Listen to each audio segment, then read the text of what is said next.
반갑습니다, 여러분.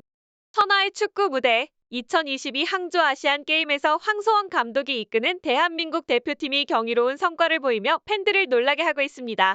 이번 대회에서 우리 대표팀은 쿠웨이트의 9-0, 태국의 4-0, 바레인의 3-0, 키르기스탄의 5-1로 승리하며 진정한 파워를 보여주었습니다.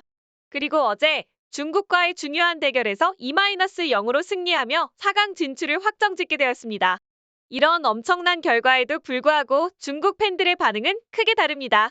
중국 대표팀은 피파 랭킹 82위로 대한민국 대표팀에 비해 전력 차이가 있음을 인정하지만 과거 경기에서는 좋은 성적을 거둔 만큼 큰 기대를 갖고 있었습니다.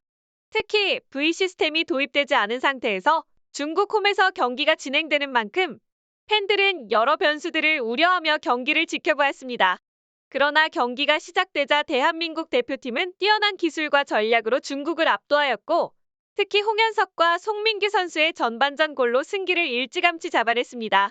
심판 판정에 대한 우려는 사실과 다르게 크게 문제가 되지 않았습니다.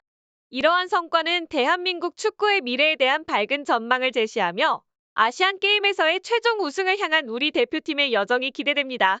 중국의 홈 항저 환경축구센터에서 진행된 이번 경기에서 중국 대표팀은 후반전부터 그들만의 특유의 강력한 플레이를 보여주었으나 우리 대표팀은 그럼에도 불구하고 중국의 무리한 태클과 비매너 플레이를 잘 피하며 2-0 스코어로 이기는 데 성공하였습니다. 이번 대결에서의 승리는 숫자만의 결과가 아닌 대한민국 대표팀의 높은 기술력과 전략이 돋보였던 경기였습니다. 4만여 명의 중국 관중들은 지속적으로 중국 선수들을 응원했지만 대한민국 대표팀의 확고한 경기 운영 덕분에 중국 선수들은 제대로 된 공격 기회를 찾기 어려웠습니다.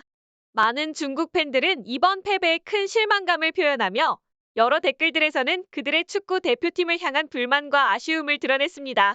중국 축구의 현 상황을 언급하는 여러 의견 중에서도 굳이 대회에 나와서 망신당하는 것보다는 기권하는 것이 낫지 않았을까? 라는 목소리가 들려왔습니다. 이번 경기의 결과는 두 팀의 기술적 차이와 전략 그리고 팬들의 감정 모두를 반영한 것으로 볼 수 있습니다. 대한민국 대표팀의 아시안 게임 진출은 계속될 예정이며 중국 대표팀도 다가올 경기를 통해 더 나은 모습을 보여주기를 기대합니다. 중국 축구 팬들의 아쉬움은 분명하다. 그들의 대표팀에 대한 기대와 현실은 큰 차이가 있음을 알 수 있습니다. 선수들의 기본 기술, 전략적 능력 그리고 축구에 대한 사고방식, 이 세 가지 모두에 대한 부족함이 뚜렷하게 드러났습니다. 특히 선수들의 높은 임금에 비해 그들의 성과가 부족하다는 지적이 많다.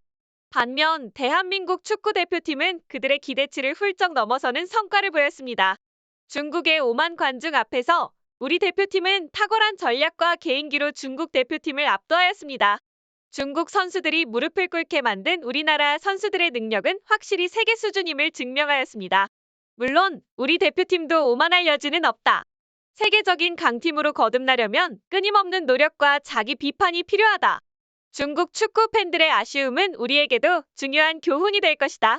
오늘도 함께해 주셔서 감사합니다. 새로운 축구 이야기와 분석으로 다시 찾아뵙겠습니다.